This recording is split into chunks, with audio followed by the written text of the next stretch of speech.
Welcome everyone to episode 11 of the Discover New Music podcast from Pelt Music. Today we'll be chatting with Grave Jones, who we recently featured on our Discover New Music playlist over on Spotify. Before then, just the usual reminders from myself, please do follow us on social media. We're on Facebook at Pelt and we are on Instagram and Twitter at Pelt Music. And if you're watching on YouTube, the video edition, hello, please hit that subscribe button, please hit that like button, it really helps. So we are joined today on the Discover New Music podcast by Grave Jones. We recently featured his latest single, Heaven Only Knows, on our Discover New Music playlist, which you can find on Spotify. So welcome, Grave. Thank you for joining us. Thank you so much for having me. It's an absolute pleasure. Your story is very interesting, very intriguing. So we normally start off our podcast with an origin story for the artist or the band. And they tell me about how they formed, but obviously your history is a bit more deeper than that. I'd say obviously there's a unique backstory to how you've ended up in the Grave Jones persona and your kind of background in the music industry. So could you just run us through, how you've come to this point in your career? Okay, or a very long story short. Yeah. Listen, I grew up in Beirut, Lebanon, and I played around with a lot of rock bands as a guitarist growing up, and these were great formative years. Just to learn to master the instrument, learn how to play with other people, starting to learn how to write songs and things like that. But there was nothing serious. But then I moved to Europe in the early 2000s. I moved to Paris, France, and it was really there. I continued to play with some bands that never really got anywhere, with the exception of one. I ended up playing with a rock band called Playground, which had a pretty successful first record in the early 2000s, and then they were preparing another record, and I ended up being a guitar player with this band. Which opened a lot of doors for me in the music industry. At the same time, I started collaborating with an electronic musician, and that that drifted me away from rock and roll for a bit and got me into singing, because I was not a singer prior to that. I was just a guitar player. Okay. So that was a whole other world, and that band became quite successful almost overnight. We didn't expect it. I didn't even know what I was doing, because in my head I was a rocker. What am I doing with this electronic musician? But then at the same time, that was the band that really worked. And then all of a sudden we found ourselves really being propulsed all over there, mostly Europe, really. A lot of touring, a lot of festivals, a lot of sync deals, a lot of just having fun with music. Two records out. And fast forward to the early 2010s, this band breaks up. I come back to Beirut, and I have no idea what to do. So I decide to call it quits. But that didn't last too long. So a few years ago, I decided that I couldn't keep that hiatus for much longer. Yeah. So I started making music again. Which resulted in Grave Jones now. So it really is the perfect culmination and summary of everything I've done so far. My rock and roll roots, my guitar playing, my singing, with also some of the electronic influences that I've gleaned along the way with my experience with my previous band, Slaughterhouse. Was that a good summary? Yeah, no, it does, and it shows that perhaps compared to other artists that were featured on here, obviously, there's a bit more of a prolonged story. Your route to where you are now has taken a bit longer, perhaps. There's for some, not that you haven't had success along the way. Obviously, in a partial retirement, but we're glad, that short hiatus or retirement didn't last very long, because we've really enjoyed your latest single, Heaven Only Knows, featured it on our podcast. The next question from us will just be, what can you tell us about that song as a piece of work? Heaven Only Knows. Well, listen, what can I tell you about this song? It's I like it. I mean, for me to be able to put anything out, I have to like it first. Yeah. um, and now with a little bit of distance, now that it's out, I think it sounds like I don't like to get into a lyrics dissection because they're personal and it's obviously means something to me. Yeah. But at the same time, it's open enough for interpretation for whatever anybody can get out of it. But what matters to me the most, and what I can talk about the most, is really the songwriting and the melodic aspect of it. So really, and the sound behind it. So to me, it's quite a special song because it has a lot of elements that are dear to me, like the very Britpopish verse, the way it starts, which then leads to a pre-chorus that is very Ozzy Osbourne-like, but oddly enough on a disco drum pattern in a way, which then leads to the chorus, which involves some growling. It's just, I mean, what I like about it is that in 3.5 minutes or something, it really combines so many different elements that usually would not have anything to do with each other, that you'd find in different genres or songs, but I managed to put them into this one song. Obviously, the song talks about finitude. It talks about the fleeting nature of everything. It can be a relationship between people, but it can also be a relationship between one person and anything, and life in general. The idea that even that relationship is doomed to fail eventually, the relationship we have with existence. So yeah, it's on the edge between playfulness and drama and tragedy. So yeah, that's what I like about it, and we chose it as the second single from the upcoming record, Heart Rage Hotel, which is also in that same line. It has a lot of angry elements, it has a lot of tragedy and drama, but at the same time it remains poppy in the sense that it remains quite catchy, full of catchy melodies at the same time. Yeah, definitely. And it accompanied by a really cool video as well. Where did the concept for the video for Heaven Only Knows come from? Oh, well, the video is mostly the result of it's the baby of the film director Karl Hadife, who directed the previous video as well. Yeah. The song Smithereens. Obviously, well, you could tell it was two very different experiences, because with the first one it was a huge setting with a lot of locations, with a lot of lighting. Yeah. With Heaven Only Knows, we decided to go for something more intimate. So he really shot this whole thing on his own in one space. And I think what sells the video is the cast, the two protagonists, the two people that we have in the video, Noor and Kevin, which did a fantastic job at portraying this intimate. I mean, what we were trying to do is really portray a full relationship from beginning to end in just 3 minutes, in one confined space. So try to capture various intimate moments, from fun and playfulness to a lot of drama and tragedy, ultimately to break up. And I think the people on camera and the people behind the camera, Carl and Chris, who was also the DOP, I mean, did a fantastic job at that. I mean, I'm not in it, and I'm happy to just be making the music.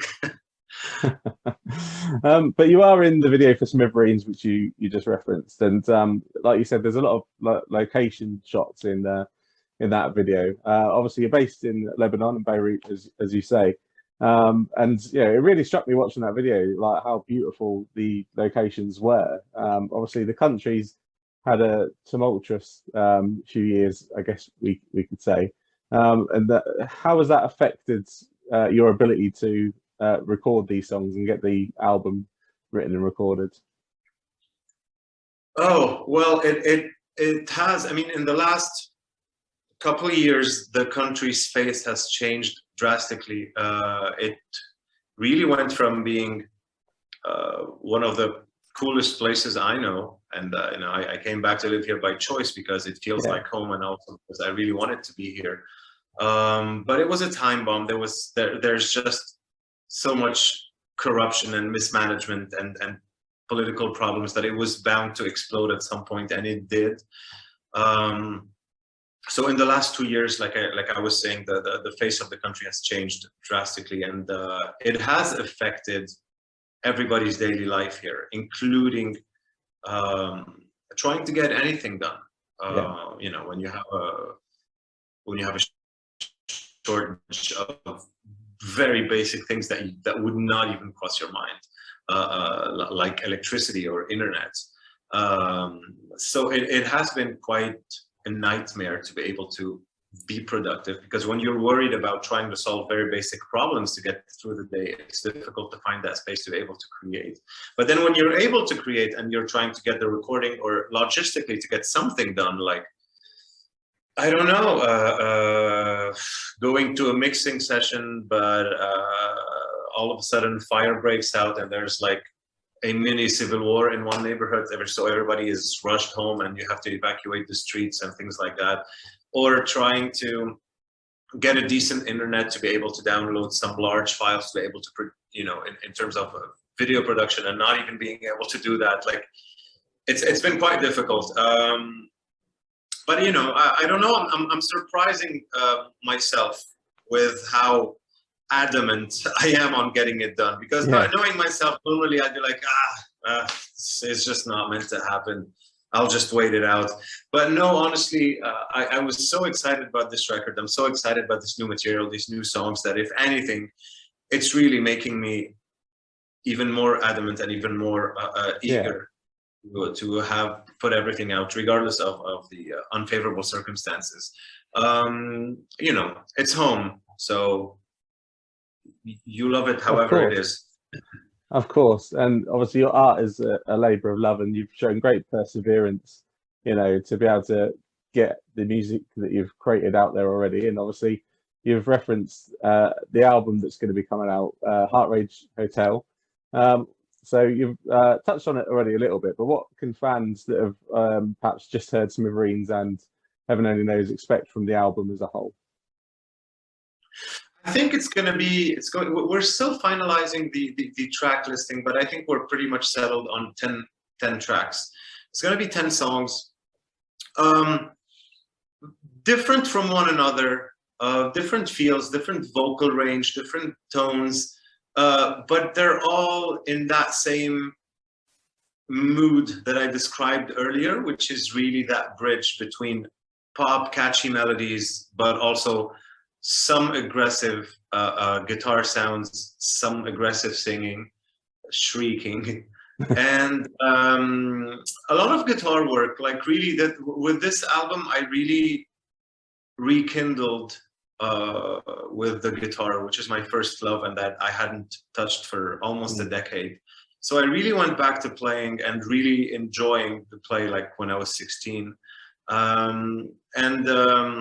So throughout the record, there's definitely a sort of ode to guitar playing without it being a guitar player's record. So again, I insist on the fact that I know it is something that can be enjoyed by anybody, even if you don't like guitar music to begin with. So even when I allow myself some space to do guitar solos, because I think guitar solos are great, and it's a shame that they're kind of a lost art, apart from in very niche, like really not mainstream genres. So even when I allow myself this space to have guitar solos, I try to keep it accessible. Usually, like you saw with Heaven Only Knows, and even with Smithereens, like the main melody of the guitar solo really mimics the vocal melody of the chorus. So it's already something that's in your head. But in between these lines, I give myself space to, you know, have some fun.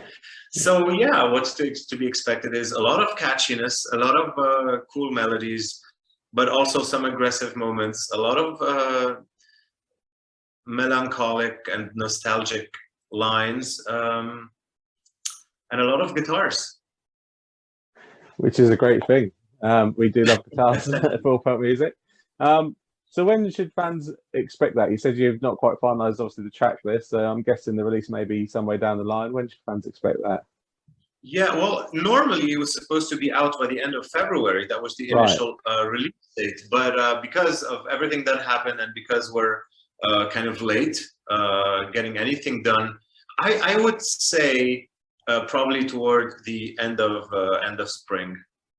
Probably toward the end of spring. That's No, not soon too, enough. Soon enough. yeah, soon enough. It's not too far away. No, that's pretty close. So obviously, yeah. Sorry. No, you go ahead. Now, I was saying that Yeah. I'm fortunate enough to have my own recording studio, so it's easy for me to get a lot of work done. And plus, I record everything myself, so that's been easy. But then getting all the other elements together between mixing, mastering, the video shoots, and this has been more difficult, to be honest. But other than that, no, I'm confident by the end of spring it'll be out. Excellent. We really look forward to hearing it. People listening to the podcast today that perhaps have only heard Heaven Only Knows through our Discover New Music playlist, we've already referenced the song Smithereens. That's out there as well, so fans can track that down across all streaming platforms. And the video that, like we talked about, includes some beautiful, scenery from Lebanon, is on YouTube. So yeah, if fans are about to check that out, what should they expect from Smithereens compared to Heaven Only Knows?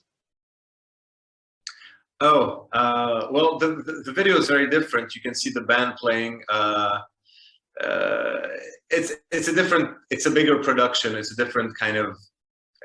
completely different type of production. But in terms of the song itself, to me, it's on the same level as Heaven Only Knows, as they really both represent the quintessential Grave Jones sound, what's also to be expected for the coming tracks. So the videos are very different, but the songs themselves are both what I'm really trying to get to do nowadays. So I'm quite happy with them. So I hope you guys enjoy them.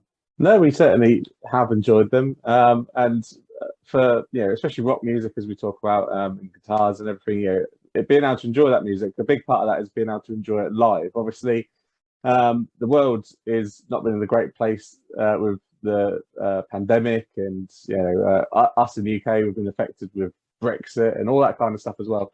Obviously, I'm guessing you haven't had much of an opportunity to take these songs out on the road yet, but when should fans expect from you in Lebanon and elsewhere to be able to hear you live? Well, we're trying. I'm definitely trying to work on it. I mean, primarily, that was my primary. I mean, I love releasing records, but my end goal is always to be able to play. That's for me the most fun part about this business is to be able to go out and perform. So this really is the end goal. And like you said, in the last 2 years, it's been a nightmare trying to get anything done. Even here, let alone go and tour. So.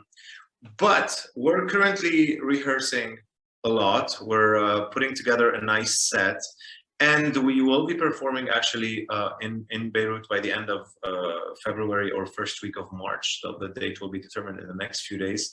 And then I'm taking off and I'm going to Europe. I'm going to be in Paris and Berlin to try to set something up for the spring or the summer, because really, I just can't wait to be back. Well, hopefully we'll be back in England as well. One of my best memories of playing live were actually in England, in Liverpool specifically. So I'd love to go back to the UK. It's been a bit more difficult now with Brexit, as you mentioned. It's been a bit more difficult, more of a drag, paperwork-wise and visas and things like that. But I'm sure people will, if everybody does their job right, then it'll be done without any problems. So I really hope to be back on stage in the UK very soon. Yeah, we can't wait to welcome you, and we can't wait to hear the album when it comes out at Heart Rage Hotel. Obviously, fans need to be able to follow you on social media. So just so fans know where to find you, you're on Instagram at I am Grave Jones. You're on Twitter at I am Grave Jones, and you're on Facebook at Grave Jones Music. So for listeners listening in, just to finish us off, what can they expect from you in the future? What's your final message for the listeners today? Well, I was very happy to talk to you. I hope everybody who was tuning in was intrigued enough to discover this music, and hopefully it'll sit well in your brains and have some of your brain cells go a bit crazy, and that's the point.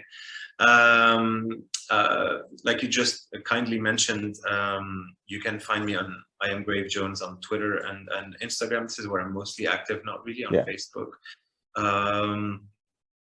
And we're releasing a third single by the end of February, early March. It's most likely going to be called Satellite in the Sky. And stay in touch. And I hope you like the next single. I hope you like the next record. And like I said earlier, I can't wait to be back on stage and, do this properly live and get to see you all. Yeah, well, thank you very much, Grave, for joining us on the podcast. And we wish you all the best for the future, all the greatest success. We really enjoyed Heaven Only Knows. So fans, remember to check out that video on YouTube, listen to it on our podcast, obviously follow Grave Jones on social media, and hopefully Heart Rage Hotel will be with us coming in the spring. Thanks so much for having me. It was a pleasure. Thank you everyone for listening. I hope you enjoyed that chat there with Grave Jones. Do remember to check out his latest single, Heaven Only Knows, on our Discover New Music playlist over on Spotify. Follow Grave across his social media channels. Follow us on our social media channels. We're on Facebook at Pelt and on Twitter and Instagram at Pelt Music. And please do hit that subscribe button, hit that like button if you are watching us on YouTube or wherever you're listening to the podcast. We will see you again for another edition very, very soon.